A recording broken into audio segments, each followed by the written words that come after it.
안녕하십니까. 국민의힘 마포갑 국회의원 조정훈입니다.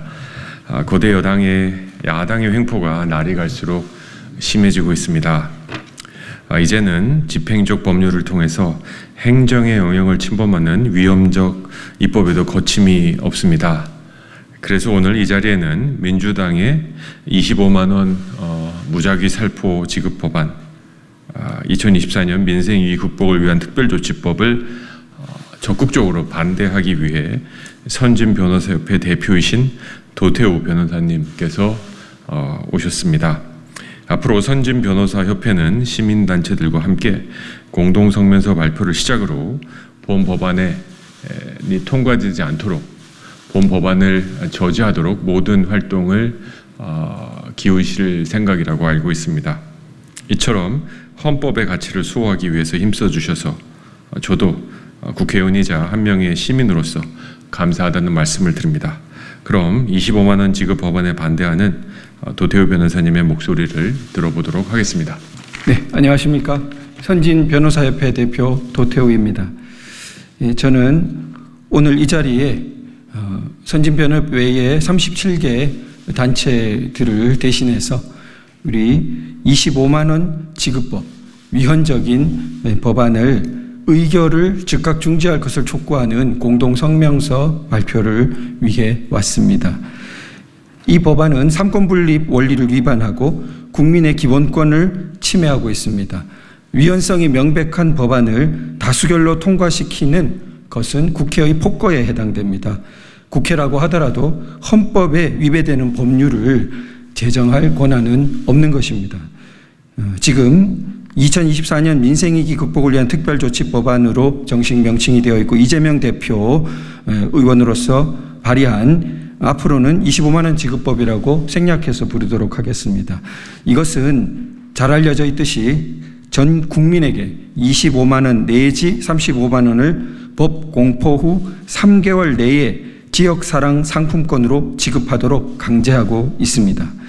18일에 더불어민주당 소속 행정안전위원장이 졸속으로 이 심의 절차를 마감한 후 법사위를 생략하고 바로 본회의에 회부하였고 보도에 따르면은 25일 내일 본회의 통과를 예고하고 있습니다. 이 법안은 삼권분립이라는 근본적인 헌법 원리의 정면으로 위배됩니다. 이 법안은 첫 번째 지급액, 두 번째 지급 시기, 세 번째 지급 방법을 모두 법률에 미리 규정해 놓아서 완전히 집행적인 법률입니다. 재정 편성 및 집행은 행정부의 권한입니다. 그런데 국회가 이 모든 집행적인 것을 이리적으로 규정해서 행정부에 재량의 여지를 전혀 주지 않고 이를 입법으로 결정하는 것은 위헌적입니다. 더구나 최소 13조 원을 넘는 것으로 추계되는 막대한 예산을 단일 항목에 사용하게 될 경우에는 정부 전체 재정 운영에 미치는 영향이 막심하기 때문에 정부의 동의 없이 예산안을 증액한 것과 같은 효과를 가지게 되고 이것은 헌법 57조에 위반되면서 역시 위헌적입니다. 흔히 코로나 재난지원금과 대비하는데 코로나 재난지원금은 국가 재정법에 어느 정도 근거가 있습니다. 이것은 거대한 자연재난에 가까운 재난의 상황에 처했을 때 그리고 또한 그 정부와 여야가 합의를 해서 추경 예산을 편성한 것입니다. 그 법안에 나오는 대량 실업의 상황 같은 것에 지금이 해당된다고 볼 수 없고 그것은 굉장한 국가 위기 상황, 비상 상황 자체를 전제하는 것입니다. 대공황처럼. 그리고 세 번째, 법령에 있을 때 재정을 편성한다.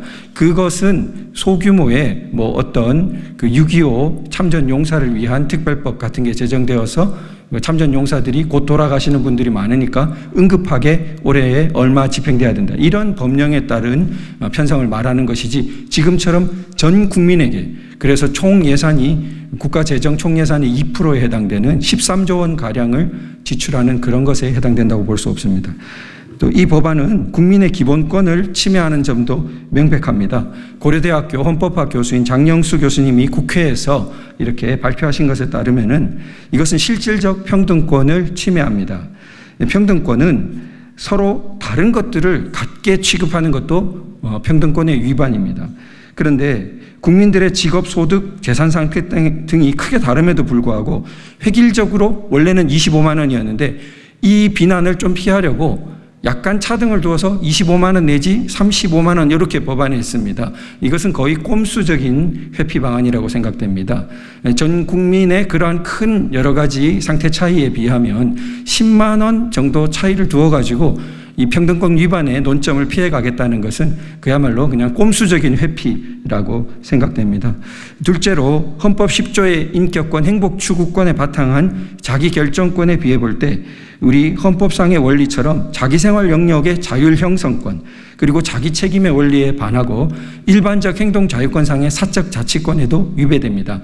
마지막으로 헌법 전문상에 나오는 우리가 열거되지 않은 권리도 보호된다 할 때 헌법 전문에 근거를 둔 자손의 행복을 확보할 권리 이것을 침해합니다. 우리 헌법 전문은 우리들과 우리들의 자손의 안전과 자유와 행복을 영원히 확보할 것을 다짐한다고 명시하고 있습니다.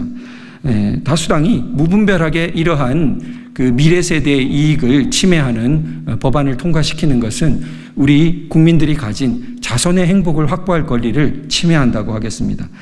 이 법안의 집행은 불가역적인 행보가 되어서 회복하기 어려운 손해를 끼치게 됩니다. 이것은 집행법률로 공포 후 3개월 내 지급 시기를 특정하고 있는 데다가 지급 규모나 영향력이 막대해서 국민적 합의 형성과 타협을 위한 숙려 기간이 절실히 필요합니다. 그런데도 형식적인 다수결을 앞세워서 졸속으로 통과시키려는 거대 야당은 이와 같은 사정을 철저히 무시하였습니다. 그렇기 때문에 선진변협의 37개 단체들은 이 법안이 초래하고 있는 국가적 위기를 우려하는 수많은 국민들을 대신해서 우리 국회 또 국회의장에게 위헌적인 25만 원 지급법 의결 절차를 즉각 중지할 것을 강력히 요청합니다. 국회는 결코 마음대로 법을 만들어내는 곳이 될 수는 없습니다.